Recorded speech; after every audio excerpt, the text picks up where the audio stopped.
कैसे देखते हैं ये जो सारा जो सियासत हो रही है अब इस मामले को लेकर? कुछ लोग बाहर से लोग आए हुए हैं, उन लोगों ने ये आतंक फैला दिया सबका नाम है। और हम तो बड़े भाईचारा रहते हैं, हम हिंदू मुसलमान सब एक जगह रहना चाहते थे। हम मजबूर हो रहे हैं साहब, बहुत परेशान हैं। दंगा बर्दाश्त जो हो रहा है ये गलत हो रहा नहीं होना चाहिए। नहीं होने चाहिए।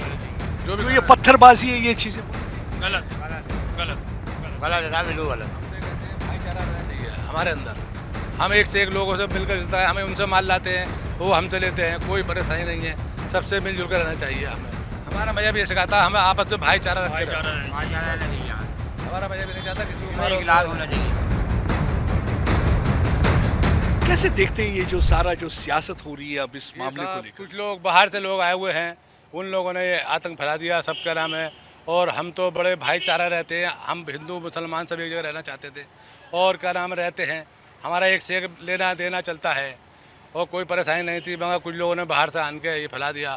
और क्या नाम है, हम मजबूर हो रहे हैं साहब, बहुत परेशान हैं। हमें क्या कहना चाहेंगे उन सियासतदानों को जो सियासत कर रहे हैं अब इस पे? साहब ये वो लोग कर रहे हैं सियासत, ये उनकी गलती है जो भी कर रहे हैं। बहरहाल हम ये चाहते हैं हमारे हिंदुस्तान में शहर में अमन और चैन रहती चाहिए। जो ये सर्वे हुआ था तो इसमें कुछ लोगों ने आके कुछ जैसे लोगों ने जो भी सर्वे करा, हम तो क्या कर रहे हैं ठीक है, मगर ये ऐसा मत करो। जो लोग बाहर से आ रहे हैं, इन्होंने लोगों ने सर्वे कर रहे हैं ठीक है, मगर ऐसा हमें नहीं चाहिए। कोई भी गलत काम नहीं होना चाहिए। बातचीत करना चाहेंगे बाकी लोगों से भी, क्या कहना चाहेंगे आप? सर ये जो भी कुछ हो रहा है गलत हो रही है। नहीं बताओ, अमन का नहीं, ये जो हो रहा है के मामले में दंगा बर्दाश्त जो हो रहा है ये गलत हो रहा नहीं होना चाहिए। नहीं होने चाहिए। आपका शुभ नाम? हम तो साहब ये जामे अमन चैन नहीं होनी चाहिए, इनमें हिंदू मुस्लिम भाई भाई होने रहने चाहिए। कोई लगता है कि जैसे आप प्रॉफिट साहब भी बात करते हैं तो क्या कहना चाहेंगे? हम ये चाहते हैं हम अपने शहर में अमन और चैन रहनी चाहिए भाई। और क्या नाम है, एक से एक हमारा लेन देन है, हिंदुओं से मुसलमानों से आना जाना है, सबका भाईचारा है, हमारा सब मिलकर रह रहे हैं। तो जो भी लोग बाहर के आके कर रहे हैं, यहाँ का कोई कुछ नहीं। हमें चाहते हैं ऐसा नहीं होना चाहिए। क्या ये इस्लाम में ये पत्थरबाजी है? नहीं नहीं, इस्लाम में हमारे ये चाहता है एक से एक मिलकर आओ, कोई भाईचारा रहना चाहिए सबसे। हम ये नहीं चाहते किसी को कराने में तकलीफ हो हमारी जात से। जो भी जो ये पत्थरबाजी है ये चीजें होनी चाहिए। गलत है गलत गलत। गलत है, बिल्कुल गलत। हम तो कहते हैं भाईचारा रहना चाहिए हमारे अंदर। हम एक से एक लोगों से मिलकर चलता है, हमें उनसे माल लाते हैं, वो हमसे लेते हैं, कोई परेशानी नहीं है। सबसे मिलजुल कर रहना चाहिए हमें। ये जो भी हो रहा है बाहर से लोग आके कर रहे हैं, ये गलत कर रहे हैं लोग हमारे साथ। मतलब जैसे एक दूसरे को लड़ाई लगाने के लिए नहीं करते सर, हैं। ये अच्छे नहीं है। ये हम तो बहुत ये चाहते हैं शहर के अंदर हमारे अमन और चैन रहनी चाहिए। कुछ अब सियासती लोग कह रहे हैं कि हम यहाँ पे आएंगे, रिपोर्ट बनाएंगे, उनको क्या कहना चाहेंगे? अरे ये तो अपनी सियासी रोटी सेक रहे हैं सारे, ये अखिलेश यादव वगैरह जो ये सब सियासी रोटी सेक रहे हैं। सियासी रोटी सेक रहे हैं, पब्लिक को कोई नहीं देख रही है। पब्लिक को कोई नहीं देख रही। तो आप क्या चाहते हैं कि अपने अपने वो रहें वहीं जहाँ इधर आने की जरूरत है? अमन और चैन है हमारे देश इस शहर में। कुछ भी नहीं, आपके लिए तो कुछ नहीं करते। नहीं साहब, हमारे लिए कोई कुछ नहीं करता, हमें तो बस अपने खाना कमाना है साहब। बताइए क्या लगता है, जैसे कहते हैं आप अभी जैसे बात थोड़ी देर पहले कर रहे थे कि यही हमारा दफन, यही देश हिंदुस्तान। हमें मरना है, यहीं जीना है, हमें तो हिंदुस्तान ये हमारा है। इसी को बात हमारा एक से एक लगन है, सबका नाता मिला हुआ। सब हिंदू मुस्लिम भाई भाई रहने चाहिए, नाते नाता मिला हुआ सबका। सारे यही चाह रहे हैं। हमें चाहते हैं शहर में हमारे अमन और चैन होनी चाहिए। जो बेचारे लोग परेशान है, कोई घर से बेकार है, कोई किसी के कुछ हवा चोट लगी, किसी फेंट लगी, ये नहीं होना चाहिए। जो लोग बाहर से आए हुए हैं, इन लोगों ने गलत करा, जो भी करा हमारे साथ। पुलिस वाले भी काफी बड़े जख्मी हो गए उसमें। बहुत ज़्यादा पुलिस भी हो गई साहब, पब्लिक भी बहुत जख्मी है साहब, बहुत आदमी परेशान है। रहना यहाँ, जीना यहाँ, और मजहब नहीं सिखाता आपस में बैर रखना। हमारा मजहब ये सिखाता है हमें आपस में भाईचारा रखते भाईचारा रहो। रहना चाहिए। भाईचारा रहना चाहिए। हमारा मजहब ये नहीं चाहता किसी को नहीं मारो। इखलास होना चाहिए। बस मजहब नहीं सिखाता आपस में बैर रखना, जीना यहाँ, मरना यहाँ, इसके सिवा जाना कहाँ।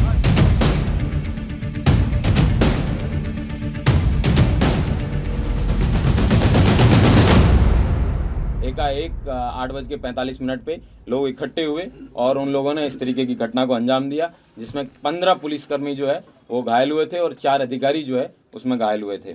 हमारे एसडीएम रमेश बाबू, उनके जो है पत्थरबाजी की वजह से उनको पाँव में फ्रैक्चर आया था। उन्होंने 800 बलवाइयों के ऊपर जो है मुकदमा लिखवाया है। सीओ संभल, उनके द्वारा उनके पाँव में गोली भी लगी थी। उनको डीएम महोदय द्वारा एक कमेटी, जिसमें एसडीएम संभल, ईओ संभल, सीओ संभल, इन तीनों लोगों की कमेटी बनाई गई थी। उस कमेटी में बताया गया था कि सर्वे कंडक्ट कराने का, पीसफुल सर्वे कंडक्ट कराने की जिम्मेवारी इनकी है। ये जब मस्जिद के पास में जब बलवाई जो है वो आगे बढ़ के उस सर्वे को रोकने का प्रयास कर रहे थे, तब इनके द्वारा भीड़ को मना किया गया और उनको ललकारा गया कि आप अपने अपने गंतव्य वापस चले जाइए। धारा 163 जो कि पहले 144 के नाम से जानी जाती थी वो लगी हुई है, लेकिन उसके बावजूद इसमें फिर भीड़ की तरफ से फायर आया और वो सीओ साहब के पाँव में भी लगा। सीओ साहब को बाद में अस्पताल ले जाया गया, उनका ट्रीटमेंट करवाया गया है।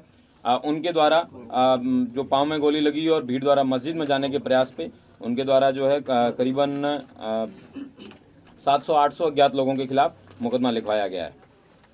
चौकी प्रभारी एकता द्वारा जो पूर्व में जो हमने बताया था वो एक अलग मुकदमा, और एक संजीव कुमार नामक व्यक्ति द्वारा उन्होंने भी मैगजीन और टीएसएम जो टीयर स्मोक ग्रेनेड है उनकी जो लूट का मुकदमा है वो भी लिखवाया गया है। और मेरे पीआरओ जिनके पाँव में नकासा थाना क्षेत्र में जो मैं और डीएम साहब जब जा रहे थे, हमारे ऊपर जब ईंट से वहाँ पे घर की 2 महिलाओं ने ईंटें दागी और उनके घर के बगल से वहाँ से जब फायर आया, पीआरओ साहब के पाँव में गोली लगी थी।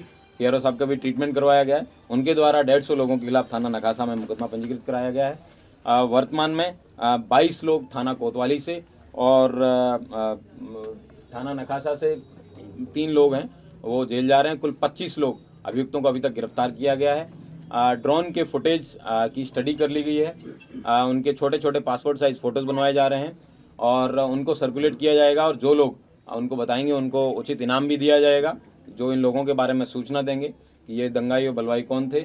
और सारे सीसीटीवी फुटेज हैं उनको भी कलेक्ट कर लिया गया है, और मैं उम्मीद करता हूं कि इस धरपकड़ में जल्दी जो भी नामजद अभियुक्त हैं और जो भी अन्य अभियुक्त हैं उन सब लोगों को गिरफ्तार किया जाएगा और उनके खिलाफ जो विधिक कार्रवाई है वो सुनिश्चित की जाएगी। जनपद संभल में कल दोपहर के बाद से एकदम अच्छे से शांतिपूर्वक तरीके से लोग अपना जीवन यापन कर रहे हैं। आज सोमवार को दुकानें भी बंदी है वैसे संभल में, लेकिन फिर भी उसके बावजूद लोगों ने अपनी दुकानें खोली है। और इंटरनेट बैन है, वो इंटरनेट बैन जो है वो कल भी कंटिन्यू रहने के लिए मैंने डीएम महोदय से रिक्वेस्ट किया है। मैं उम्मीद करता हूं कि शांति व्यवस्था है वो इसी तरह कायम रहेगी। रहमान सांसद ही है ना या कोई और? जिया और रहमान पुत्र ममलूक और रहमान ये यहाँ के निवासी हैं, थाना नकासा क्षेत्र के रहने वाले हैं। सर पीएम रिपोर्ट में क्या पुष्टि हुई है? हथियार भी मिला है उन लोगों से, मृतकों से? पीएम रिपोर्ट विवेचना का विषय है, ये विवेचक का प्रेरोगेटिव है, इसके बारे में मैं कोई कमेंट नहीं करना चाहूंगा। ये विवेचना पे समय आने पे आपको बता दिया जाएगा। सर जियाउर रहमान जिस वक्त कल हिंसा हुई सर जियाउर रहमान कल बेंगलोर में थे, तो उनका नाम किस तरह से आया सर? कल जब फोरेंसिक टीम द्वारा मौके पे कल देर रात्रि जब सब लोग चले गए थे, इस तरीके के वेपन उनके वहां से घटनास्थल पे जहाँ पे कई सारे चप्पल जूते पड़े थे उनके बीच में ये भी बरामद हुआ है।